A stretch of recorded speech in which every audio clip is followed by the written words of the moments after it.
What kind of monster sicks a dog on a kid just for walking home? That's the question I kept asking myself when my nephew, Ethan, 12 years old and barely tall enough to see over a picket fence, came home with blood soaking through his jeans and terror in his eyes. This wasn't just a dog bite. This was an attack, ordered by Linda Harper, the self-crowned queen of our Maple Grove neighborhood. She called it trespassing. I called it war. By the time I was done, Linda wasn't just dethroned, she was crawling through the dirt she used to rule, begging for mercy in front of the neighbors she terrorized. Stick around, because this isn't just a story about a lawsuit. It's about what happens when a tyrant picks the wrong family to mess with. Ethan's shortcut was no secret. Every kid in Maple Grove took it, cutting across the HOA's manicured lawn to shave a couple minutes off the walk from school. Ethan was careful, always sticking to the edge, never trampling flowers or VYing so much as a candy wrapper. Just a quiet kid with a backpack, head down, dreaming of Deo games. But that afternoon, Linda was watching. Perched on her porch, brunette curls bouncing, sunglasses perched like a crown, she clutched her clipboard like it was a scepter. To her, Ethan wasn't a kid. He was an invader. She didn't shout, didn't wave him off. She whistled. Sharp, deliberate. From her gate, a German shepherd, all muscle and menace, exploded onto the lawn. No leash, no muzzle, just a missile of teeth and fury. Ethan froze, then bolted, but the dog was faster. It slammed him to the ground, jaws clamping onto his leg. Blood sprayed the grass. Ethan's scream echoed down the street. And Linda? She smirked.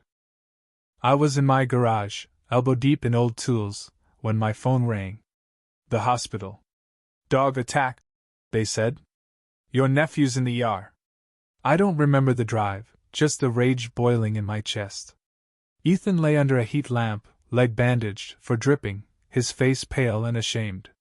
She said I broke the rules? He whispered. She said I deserved it. My fists clenched so hard my knuckles cracked. She said what? The nurse handed me an incident report. Saw HOA president authorized canine response for boundary violation. Saw canine response. For a kid walking home. I stormed to the scene. The grass was still red, no tape, no apology, just Linda across the street, chatting with a board member like she hadn't just shattered a child's leg. Proud of yourself? I yelled, stepping onto the lawn. She turned, lips curling. Maybe now your nephew will learn, she said. Rules are rules. You unleashed a beast on a child. I snapped. You're a sick tyrant. She didn't blink. Private property isn't a playground. He ignored signs. I stepped closer, voice low. Hide behind your rules, Linda. I'll tear your little empire apart. Her eyes flickered not with defiance, but fear. She hissed. You'll regret that. I walked away, not because I was done, but because I was just starting. Sleep didn't come that night. I sat at my desk, coffee cold, staring at Ethan's medical report, deep punctures, possible nerve damage, infection risk. Then the kicker, saw owner refused to provide the rabies vaccination. Saw Linda's dog, her weapon, wasn't even legal. I'm a vet, been around dogs my whole life. That shepherd didn't act on instinct, it obeyed a command.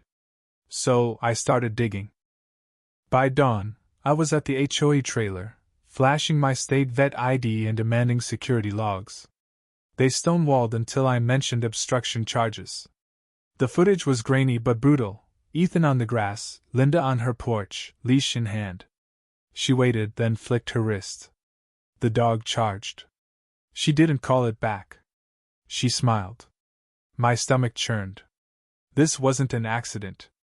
It was premeditated. I marched to animal control. No license, no rabies certificate. Linda's dog was a ghost in the system. I filed a complaint, printed stills of her face, the leash, the moment she unleashed hell. I called her, left a voicemail. You sicked a dog on a kid and smiled. You want a fight? You picked the wrong family. This wasn't just about Ethan anymore. It was about every soul Linda had crushed. I knocked on doors, not hoping, but hunting. First was Mr. Carter, a retired mechanic who'd lost his oak tree to Linda's irrigation, fines due $800 a week until he caved. She said I'd lose my house if I fought, he muttered.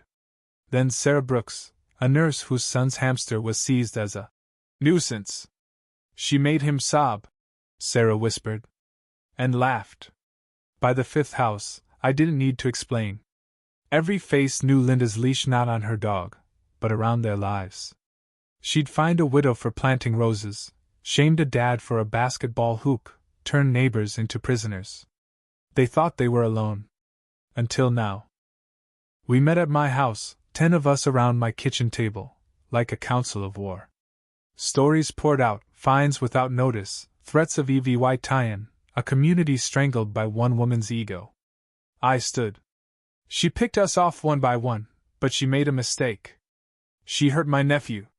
Now she's not just fighting mesh, fighting us. Heads nodded. This wasn't about one dog bite. It was about taking back our street. EVY Denke was next. Linda's HOA office was no fortress, just a locked room in the community center. A former board member, Tim, knew the code. If we don't stop her, she'll bury us all, he said. We slipped in after dark, found file cabinets stuffed with her sins, backdated fines, fake meeting minutes, invoices for phantom landscaping jobs, all funneling cash to shell companies tied to Linda. Then, a bombshell watch list, with our names. Sarah, saw emotional, easy to break. Saw Carter, saw old isolate. Saw me, saw dangerous, monitor closely. Saw my blood ran cold. Linda wasn't just a bully. She was a predator. I scanned every page, every lie. The next morning, I walked into a law firm and slapped a thumb drive on the desk. 3 years of HOA abuse, I said. 10 plaintiffs ready to burn Linda Harper's kingdom down. By noon, we had a case: fraud, harassment, CIVYL conspiracy, and the big one: intentional harm to a minor. When the summons hit Linda's door, she didn't flinch. She called an HOA meeting, broadcasting lies like a dictator. This is a smear campaign, she sneered. They hate rules. They hate order. I stood in the crowd, arms crossed. She pointed at me. This man let his nephew trespass and now wants your dues to fund his vendetta. A few clapped, unsure. I stepped forward. You chose war, Linda. Subpoenas are coming. Her smirk faltered. The courtroom smelled of stale coffee. Linda strutted in wearing crimson, daring the judge to blink. She represented herself, claiming she didn't need lawyers to defend truth. Our attorney laid it out. This isn't about lawns. It's about abuse, harm, and theft. He showed the footage: Ethan falling, Linda's wrist flick, the blood. Linda yawned. Is that it? She scoffed. The judge's eyes narrowed. You sicked a dog on a child, she said. Linda snapped. I protected property. I couldn't stay quiet.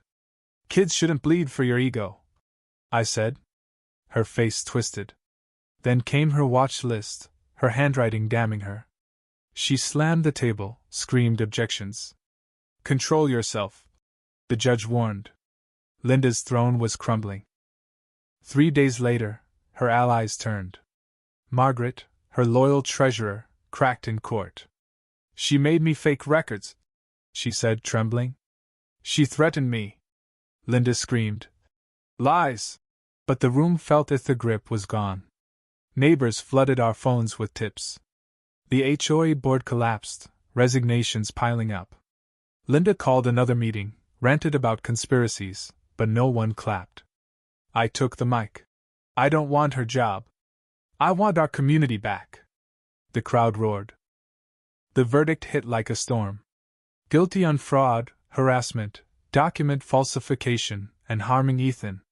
Linda sat, jaw tight, as the judge stripped her of power, banned her from HOAs for a decade, and ordered 200 hours of community service plus a public apology, filmed for the record.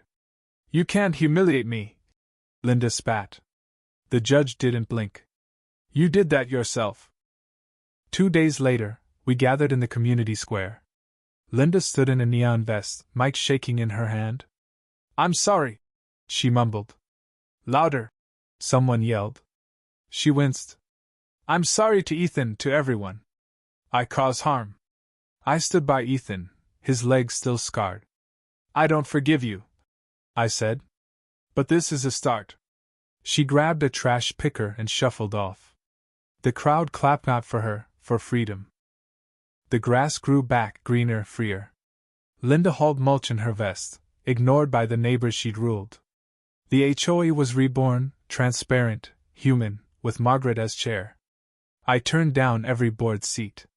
"I'm not here for power," I said. "I'm here to keep it in check." Weeks later, we unveiled a sign where Ethan bled, saw Ethan's path, where justice took root. Saw Ethan, on crutches, whispered, "It's ours now." Kids played again. Sarah's son got a new hamster. Carter replanted his oak. Mailboxes bloomed with color, no fines, just life. Linda didn't just lose. She became nothing. Her fear tactics, her clipboard, her dog all buried under solidarity and truth. Ethan's limp lingers, but his head's high. He owns that path. And to anyone fighting a Linda, your HOA bully, your corrupt board, your untouchable tyrant, listen, you're not alone. Your neighbors are waiting for someone to speak. Your voice is louder than you think. Name your Ethan's path. What moment taught you to stand? Share it. Someone needs it.